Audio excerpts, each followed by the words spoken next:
Hello students, मैं रविकांत सिन्हा आप सबका बहुत बहुत स्वागत करता हूं elite exam point official YouTube channel पर। और आज हम संगीत के वैकल्पिक प्रश्न उत्तर लेकर आ गए हैं जो आपके जानकारी के लिए और आपके नॉलेज को बढ़ाने के लिए काफ़ी महत्वपूर्ण है। तो चलिए बिना देरी की वीडियो शुरू करते हैं, लेकिन उससे पहले अगर आप इस चैनल पर नए हैं और इस चैनल को अब तक आपने सब्सक्राइब नहीं किया तो जल्दी से सब्सक्राइब कर लें और बेल आइकन पर क्लिक करना ना भूलें ताकि आने वाले वीडियोज़ के सारे नोटिफिकेशन आपको तुरंत मिल जाए। तो चलिए बिना देरी किए वीडियो शुरू करते हैं। तो पहला क्वेश्चन है, राग शब्द का प्रयोग सर्वप्रथम किस ग्रंथ में हुआ? राग शब्द का प्रयोग सर्वप्रथम जो है बृहदेशी ग्रंथ में हुआ। किस ग्रंथ में हुआ? बृहदेशी ग्रंथ में। बृहदेशी ग्रंथ में राग शब्द का सर्वप्रथम प्रयोग हुआ। नेक्स्ट क्वेश्चन की तरफ बढ़ते हैं। मंद सप्तक में बिंदु, नीचे वाली बिंदु कहां लगाते हैं? मंद सप्तक में जो नीचे वाली बिंदु कहां लगाते हैं? कहां लगाते हैं मंद सप्तक में? स्वरों के नीचे। जैसे हम मंद सप्तक में स्वर ले रहे हैं रे, ठीक है, तो इसके नीचे जो बिंदु लगेगा वो मंद सप्तक का कहलाएगा। ताड़ सप्तक में कहां लगाते हैं? ऊपर की ओर लगाते हैं। कहां पर लगाते हैं? ऊपर की ओर। ठीक है, आगे बढ़ते हैं। तीसरा प्रश्न है, अवरोही क्रम में बजाए जाने वाले सरगम को क्या कहते हैं? अवरोही क्रम में बजाए जाने वाले सरगम को क्या कहते हैं? तो इसका सही उत्तर है मूर्छाना। अवरोही क्रम में बजाए जाने वाले सरगम को क्या कहते हैं? मूर्छाना। आरोह जाते वक्त क्रम को और लौटते वक्त क्रम को अवरोह। ठीक है, नेक्स्ट क्वेश्चन की तरफ बढ़ते हैं। वह मधुर ध्वनि जो किसी भौतिक वस्तु से होकर हमारे कानों तक पहुंचती है उसे क्या कहते हैं? तो इसका सही उत्तर होगा उसे नाद कहते हैं। जो मधुर ध्वनि को हम लोग क्या कहते हैं? नाद कहते हैं। कोई भी चीज़ को टकराने से हमें ध्वनि उत्पन्न होती है, लेकिन नाद एक ऐसी ध्वनि है जो जिसमें मधुरता होती है और जो हमारे कानों को सुकून देती है। ठीक है, नेक्स्ट क्वेश्चन है, गज़ल में शेरों की संख्या कितनी होती है? गज़ल में शेरों की संख्या कितनी होती है? कितने शेर होते हैं? तो गज़ल में आप याद रखना 5 से ज़्यादा और 25 से कम शेर होते हैं। मतलब अधिकतम 25 और 5, मिनिमम 5, उससे कम नहीं होगा और 25 से ज़्यादा नहीं होगा। नेक्स्ट क्वेश्चन है, ध्रुपद गायकी के साथ कौन सा ताल बजता है? तो इसके साथ चौताल बजता है। कौन सा ताल बजता है? चौताल। नेक्स्ट क्वेश्चन है, विश्व के सबसे तेज तराना गायक मेवाती घराने के कौन हैं? सबसे तेज तराना गायक कौन है? पंडित रतन मोहन शर्मा। पंडित रतन मोहन शर्मा। नेक्स्ट क्वेश्चन है, सारंग देव के समय विकृत स्वरों की संख्या कितनी थी? तो विकृत स्वरों की संख्या थी 12। कितनी थी? 12। नेक्स्ट क्वेश्चन है, भारत में कितने प्रकार की संगीत पद्धतियां प्रचलित हैं? तो भारत में कितने प्रकार की संगीत पद्धतियां प्रचलित है? 2 प्रकार की। कौन कौन सी? कर्नाटक संगीत और दूसरी हिंदुस्तानी संगीत। ठीक है, 2 प्रकार की संगीत पद्धतियां प्रचलित हैं। नेक्स्ट क्वेश्चन है, संगीत में 2 स्वरों के पारस्परिक संबंध को क्या कहते हैं? संगीत में 2 स्वरों के पारस्परिक संबंध को क्या कहते हैं? गुणांतर। क्या कहते हैं? गुणांतर। वादी के बाद राग का जो स्वर मुख्य होता है उसे क्या कहते हैं? वादी के बाद जो राग का स्वर जो मुख्य होता है उसे क्या कहते हैं? संवादी स्वर। क्या कहते हैं? संवादी स्वर। एक ही लहर और वजन के क्रम में लिखे गए शेरों के समूह को क्या कहते हैं? एक ही लहर और वजन के क्रम में लिखे गए शेरों के समूह को क्या कहते हैं हम? क्या कहते हैं हम? ठुमरी। क्या कहते हैं हम? ठुमरी। नेक्स्ट क्वेश्चन है, ध्वनि समूह जिनसे षडज, ऋषभ, गंधार, मध्यमा, पंचम, धैवत और निषाद यानी सारेगामा पाधा निसा 7 स्वर उत्पन्न होते हैं उसे क्या कहते हैं? उसे हम क्या कहते हैं? श्रुति मंडल। इसका सही उत्तर है श्रुति मंडल। नेक्स्ट क्वेश्चन है, आश्रय राग कितने माने गए हैं? आश्रय राग कितने माने गए हैं? तो कितने आश्रय राग हैं हमारे? 10। इसका सही उत्तर है 10 आश्रय राग माने गए हैं। नेक्स्ट क्वेश्चन है, ख्याल शैली की उत्पत्ति का श्रेय किसे दिया जाता है? तो इसका सही उत्तर है आमिर खुसरो। आमिर खुसरो को ही ख्याल शैली का उत्पत्ति का श्रेय दिया जाता है। नेक्स्ट क्वेश्चन है, ध्रुपद गायन के साथ किस ताल का प्रयोग होता है? ध्रुपद गायन के साथ किस ताल का प्रयोग होता है? तो इसका सही उत्तर है चौताल। जी हाँ, ध्रुपद गायन के साथ कौन सा ताल का प्रयोग होता है? चौताल का। नेक्स्ट क्वेश्चन है, राग वृंदावनी सारंग किस थाट के अंतर्गत आता है? तो राग वृंदावनी सारंग काफी थाट के अंतर्गत आता है। इसका सही उत्तर होगा काफी थाट। नेक्स्ट क्वेश्चन है, हमारे हिंदुस्तानी संगीत में सम और खाली को कैसे दर्शाते हैं? हिंदुस्तानी संगीत में याद रखना, सम और खाली को कैसे दर्शाते हैं? सम को दर्शाते हैं क्रॉस से और खाली को दर्शाते हैं 0 से। तो हमारा सही उत्तर होगा पहला, फर्स्ट। नेक्स्ट क्वेश्चन, चंचल प्रकृति के गायन शैली को क्या कहते हैं? चंचल प्रकृति की गायन शैली को हम लोग क्या कहते हैं? ठुमरी। ठुमरी इसका सही उत्तर होगा। नेक्स्ट क्वेश्चन है, राग खमाज में वादी और समाधि क्या है? तो इसका सही उत्तर होगा ग और नी। जी हाँ, राग खमाज में ग और नी जो है वादी और समाधि, यानी ग वादी और नी संवादी होते हैं।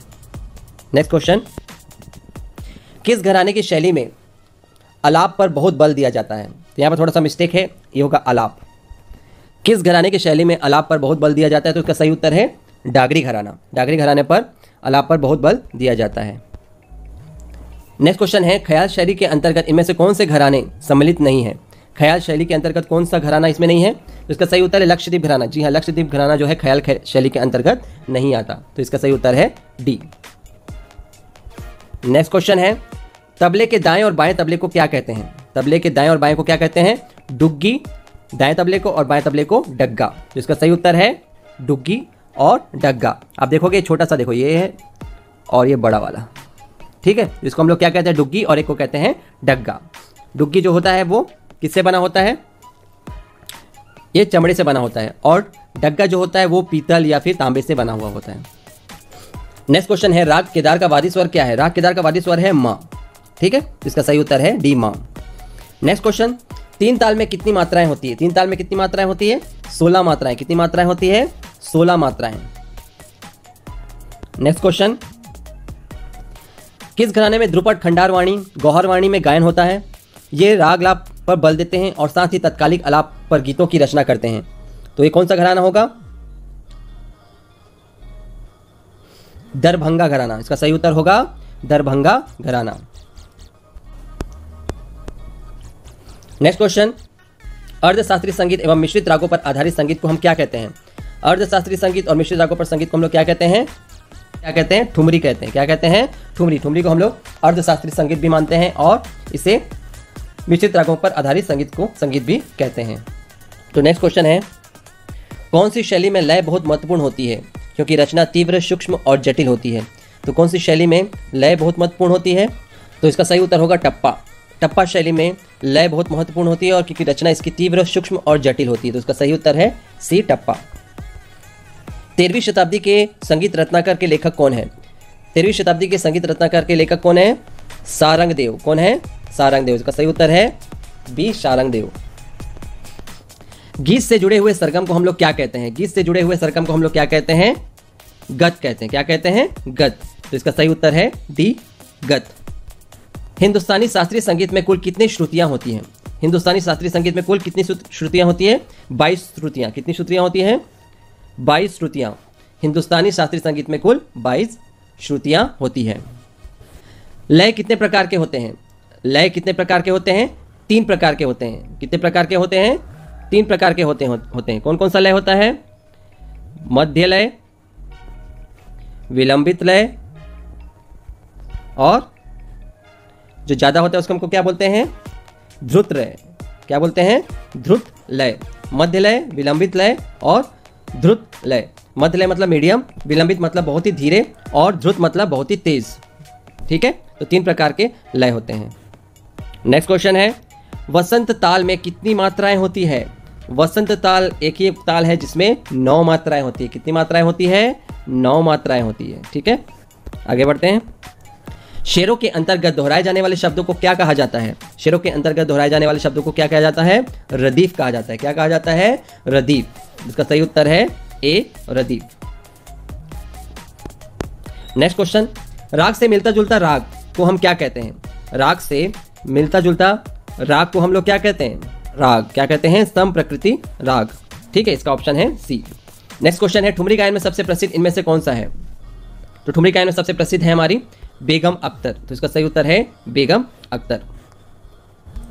नेक्स्ट क्वेश्चन है, गजल के पहले शेर को क्या कहते हैं? गजल के पहले शेर को क्या कहते हैं? मतला कहते हैं। तो सही उत्तर है मतला। जो पहला शेर होता है गजल का वो मतला कहलाता है। नेक्स्ट क्वेश्चन है, राग के सबसे मुख्य स्वर को क्या कहते हैं? राग के सबसे मुख्य स्वर को वादी स्वर कहते हैं। क्या कहते हैं? वादी स्वर। तो इसका सही उत्तर है वादी। नेक्स्ट क्वेश्चन है, इनमें से किस राग में ठुमरी गाई जाती है? इनमें से किस राग में ठुमरी गाई जाती है? तो इसमें भैरवी राग में ठुमरी गाई जाती है। कौन से राग में गाई जाती है? भैरवी। भैरवी एक राग है जिसमें ठुमरी गाई जाती है। नेक्स्ट क्वेश्चन है, संगीत में गायन के कितने प्रहर होते हैं? 8 प्रहर होते हैं। कितने प्रहर होते हैं? 8 प्रहर।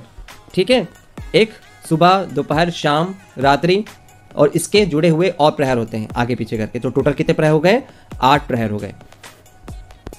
नेक्स्ट क्वेश्चन है, ध्रुपद, धमार, होरी, ख्याल, टप्पा, चतुरंग, रस सागर, तराना, सरगम, ठुमरी आदि क्या है? ये सब क्या है? गायन शैली है। क्या है ये? गायन शैली। नेक्स्ट, गजल के अंतिम शेर को क्या कहते हैं? गजल के अंतिम शेर को क्या कहते हैं? मत्ता कहते हैं। क्या कहते हैं? मत्ता। तो इसका सही उत्तर है सी, मत्ता। गजल के अंतिम शेर को क्या कहा जाता है? मत्ता कहा जाता है। नेक्स्ट क्वेश्चन है, राग के षाढ़व जाति के स्वरों में की संख्या कितनी होती है? राग में षाढ़व जाति की नेक्स्ट क्वेश्चन है, राग में षाढ़व जाति में स्वरों की संख्या कितनी होती है? षाढ़व जाति मतलब इसमें कितने स्वर लगते हैं? यहाँ पर 6 स्वर लगते हैं। कितने स्वर लगते हैं? 6 स्वर। तो इसका सही उत्तर है 6।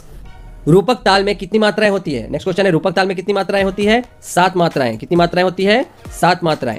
नेक्स्ट क्वेश्चन, हिंदुस्तानी संगीत में गायन की कुल कितनी शैलियां हैं? हिंदुस्तानी संगीत में गायन की कुल कितनी शैलियां हैं? हिंदुस्तानी संगीत में गायन की कितनी शैलियां हैं? 10 शैलियां हैं। कितनी शैलियां हैं? 10 शैलियां हैं। नेक्स्ट क्वेश्चन है, अकबर के शासनकाल में तानसेन, बैजू बावरा से लेकर ग्वालियर के मानसिंह तोमर तक कौन सी गायन शैली प्रमुख थी?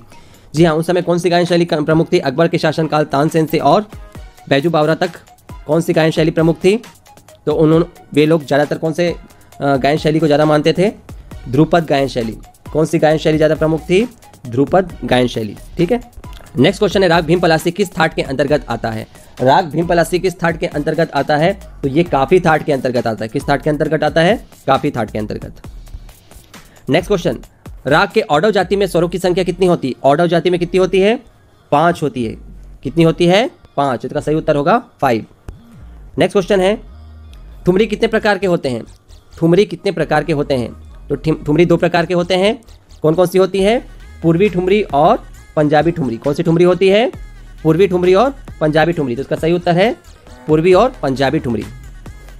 तो पूर्वी जो होता है वो जो धीरे बजता है और पंजाबी जो है फास्ट बीट में बजता है। ठीक है। नेक्स्ट क्वेश्चन है, 10 मात्रा की ताल को हम लोग क्या कहते हैं? 10 मात्रा की ताल को हम लोग क्या कहते हैं?